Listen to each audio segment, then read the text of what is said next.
Goodbye, little room. You've served us well.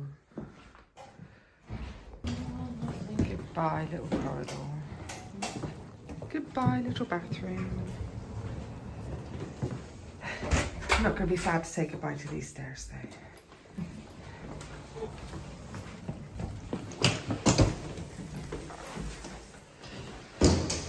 Goodbye, stairs that we've traipsed up so many times. Goodbye, little hallway.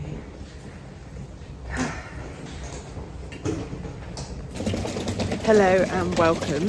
Sorry about the lights, it's very early and all the street lights are on. Hello and welcome to my final episode from my Porto series. Today I'm travelling home. Don't panic, I'm not going to show you every single bit of my journey home. But we have got a few flights to catch today. So right now we're going out to get the car that's going to take us back to Porto Airport. I did book a private car because it's very early and I didn't want to have to navigate public transport at this time of the day. And then, so got a flight from Porto to Manchester, then got my connection about 2.5 hours later from Manchester to Newquay, and then I'm driving home. And then once I get home, I've said hello to everyone, I'll probably do just a little bit of a summary of how the trip went. So let's go check it out. Marcelo, outra Marcelo, Cláudia. Is the airport in there? Não, sem problema.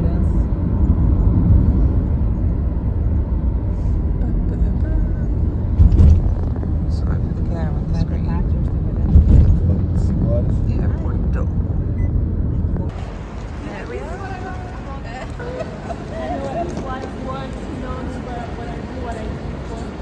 So this is where we need to check in, but our flight's not showing on their list yet, so we're just hanging out here like cool airport people, waiting to check in for our flight. As is typical with airports, it's very much hurry up and wait. So we have done bag drop, we've done security, had a bit of breakfast, and now I'm going to sit here and watch the planes until it's our time to board. So I've got probably about an hour now until I need to board, but that's fine. I'd rather be here and sit and wait than be rushing like I was at Newquay when I started all of this. That's the plane that's taking me home, well, back to Manchester. And I get on at the front of the plane because I'm sat in seat 1A. This is it, this is me. I got a window seat.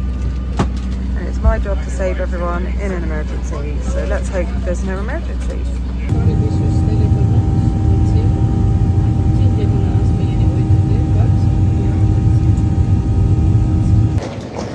So I'm at Manchester. I'm now walking from Terminal 3 round to Terminal 1 to get my flight from Manchester back to Cornwall. That's my next plane. Right, boarding. Not a little rubber band plane, is it? Better. I'm seat 1A again, so right at the front, which is quite nice. Still, it'll be my job to save everyone's life if we crash, so fingers crossed we don't. Flight number 2 of the day, and this one's an hour late taking off, but at least we're in the air and I'm heading home.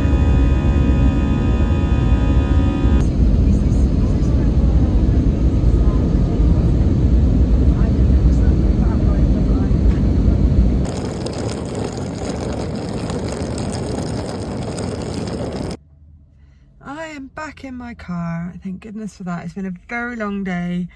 Like I said, we left at 5:45. We were picked up by the taxi this morning, and it is now, hang on a minute, let's start the car and find out. It's now about 5:30ish, 20 to 6.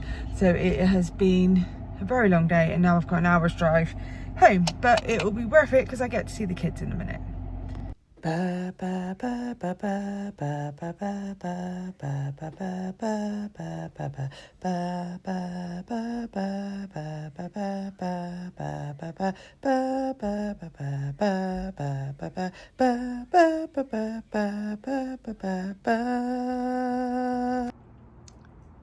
it's the next day and I'm home and I'm rested now. I was very tired by the time I got home yesterday. So let's talk ITQ. ITQ is the 3-day travel conference that InteleTravel put on. This year, as you will have noticed from all the videos, it was in Porto. Last year it was in Sorrento, and the big announcement, next year it'll be in Krakow. It's going to be very chilly.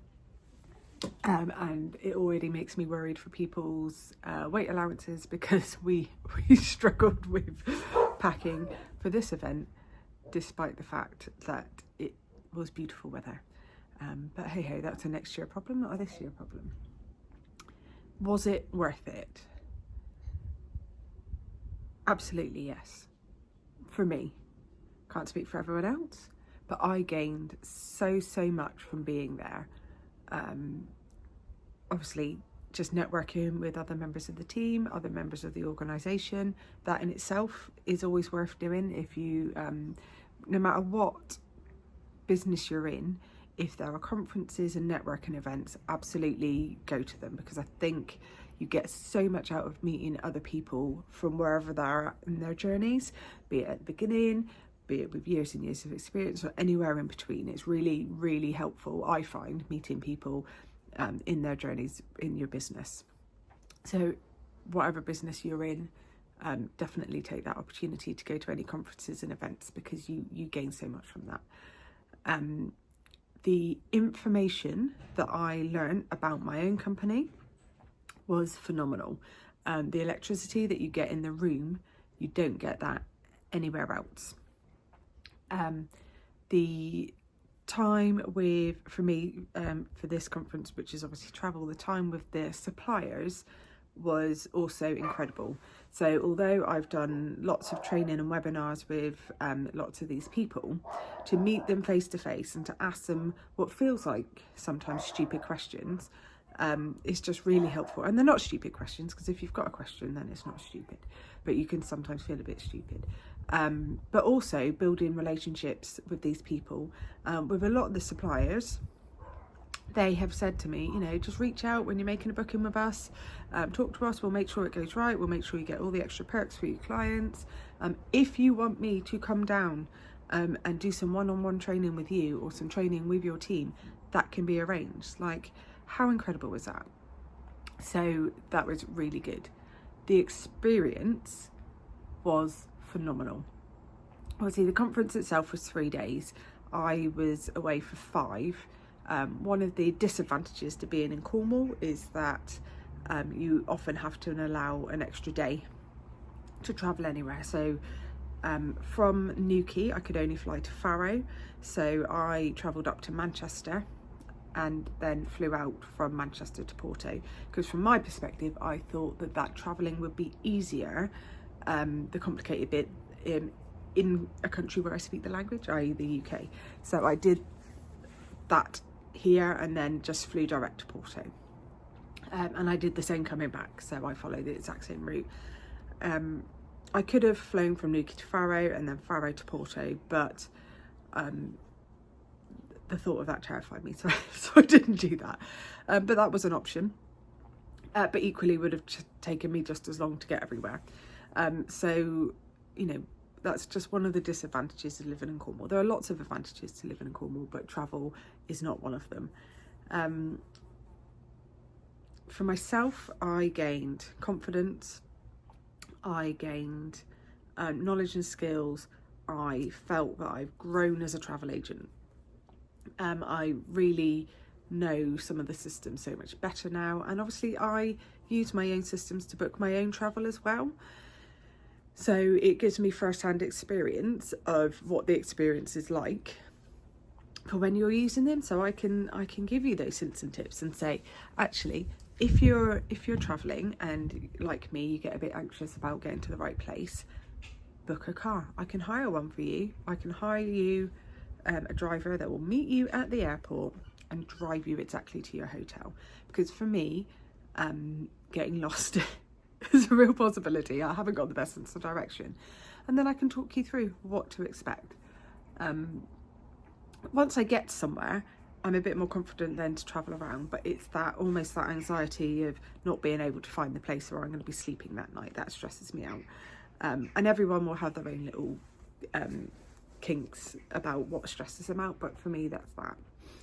So I like to know that I'm going to get there, and that anxiety of getting back to the airport. So like I said, I booked the car and had a message the day before from the driver to say, this is where I'm going to meet you at the airport. Text me when you've landed. It was great, and it made me feel so much more calm and settled. And it meant that I got 2-hour apartments without any major issues. It was lovely. The other thing is obviously experiencing new cultures. I mean, that's part of the reason why I love to travel.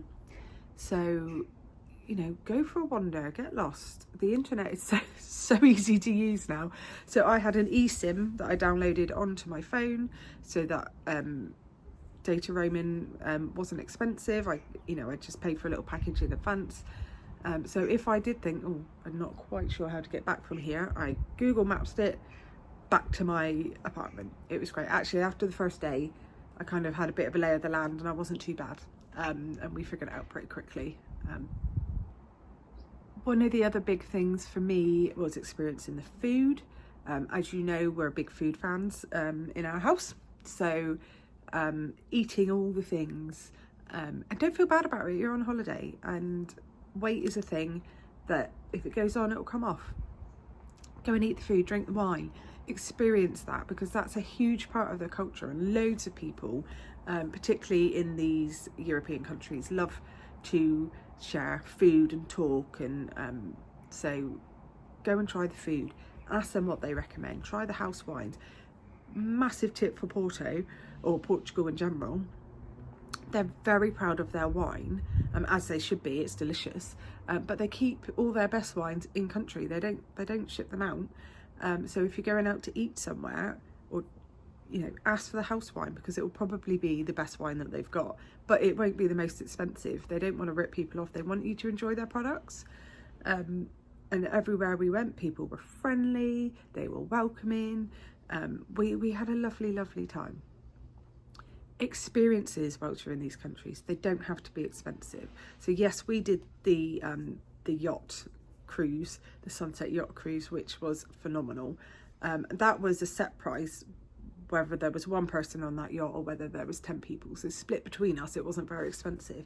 But there are loads of different activities you could do down there, and they weren't expensive. But spend a little bit of time doing some research before you go to a place, so you know what to experience. We knew in advance that we were going to go and do that, and it's something we really wanted to do, so we booked it. I walked miles. We saw the St Francis Cathedral, which was beautiful. There was a big bookshop that I didn't get into because it cost €15, and it felt like a bit of a rip-off to me to go and have a look around a bookshop. But it's one of the bookshops that inspired like the libraries in Harry Potter. So if you're a big Harry Potter nerd, then it's worth going to check out. There's loads of street art in Porto as well. I found the cat, but there's loads of it. Wherever you went, there was loads and loads of street art. Similar in many ways to Bristol in that sense. Very different type of art, but similar in that way. So yeah, was it worth it? For me, absolutely it was. I feel that hopefully it's made me a better travel agent. It's made me a better rounded person. I'm a bit braver. The kids and Bryce survived, so it made them braver, stronger, to know that they can do things without me as well. And although, I say it was 5 days, it was sort of 4 days and a bit. Yeah, I would absolutely do something like that again. But also would love to take the kids and Bryce to Portugal. Maybe not Porto because of all the hills. And I think that my knees were killing me by the end of it if I had to do that carrying AJ. I might never walk again. So I might try to find somewhere a bit flatter. But actually, would I go back to Portugal? 100% yes, I would. So that is my summary of my little Portuguese adventure. Thank you for those of you that have followed along. Don't forget to do all the usual YouTube stuff. Like, subscribe, smash the bell so you never miss out on any of our videos. And from me to you, cheers and gone.